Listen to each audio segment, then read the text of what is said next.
what has been your most creative way of funding your band, or just going to, because you've done a few gigs and festivals as well. Yeah. What's your most creative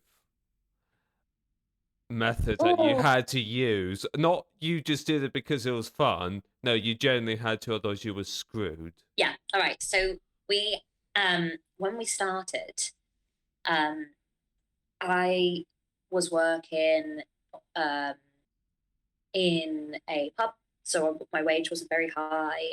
So it was quite hard for me to, um, pay for anything that we were doing, really. Um, and I, so what we had to play gigs, but like function gigs, not our own music. So a function gig, like covers. You playing songs people know. And I tell you, I mean, I guess it's not creative what we had to do in that sense. Like, it's not like that exciting, but honestly, like every musician has to do it. You have to play to empty rooms, rowdy pubs, Some of it was fun. It's all character building.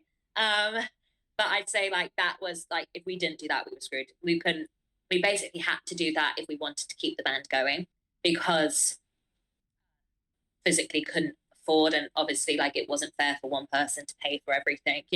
At times somebody would be like, right, I'll cover this, you pay me back. But that, you don't really want to do that because it's a lot of pressure for one person financially.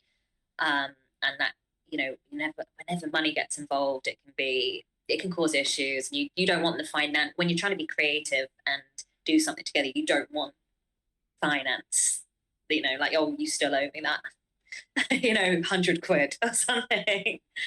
Um, yeah, so I'd say those gigs, honestly, playing one of them literally was just us and like a chef and a bar staff that worked there. And then one of them was just like a crazy, crazy, um, just like really drunk people in a pub. We played there a few times. Money was so poor for how we had to bring all of our own equipment, like amps, everything. Like obviously we'd take our instruments with us, but we had to bring our own amps to hear ourselves, monitors, all of that. Um, so that one, like, there was just this one. The first half, it was just like, oh god, I can't. It was like the power went down. Everything goes wrong, and it's just like wrong, wrong. The second half like was good and everybody was dancing, but it was like chaos in there. It was bonkers. I could just imagine some external force going, right, this is power's gone, now your guitar's broken, now your amp's gone, now your monitor's Yeah, died, and now I your went out. cable's snapped. Yeah, I went out at the break. I went out the pub, walked around the corner. I had to have a real like. I was like, I just want to go home. Like, like it's just going so wrong. And then I was like, no, come on. I had to really have like a talk with myself and be like, get in there and just finish it. It's 45 minutes, and then you can go and enjoy your evening. Just got to do it. Ended up being great the second half, but great I say as in like compared to the first half. It was just very rowdy, but like fun, I guess. That's quite fun when you've got people that want to dance and sing, but like glasses being smashed. Like,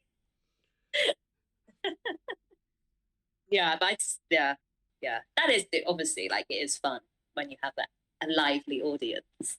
But I think that was like, yeah, drunk, lively, and covers. We were playing covers. Like it gets boring playing the same song over and over and over, like covers over and over. Um, but we had to do it. I mean, yeah, you just have to. Sometimes it's how you can make money to fund your own projects.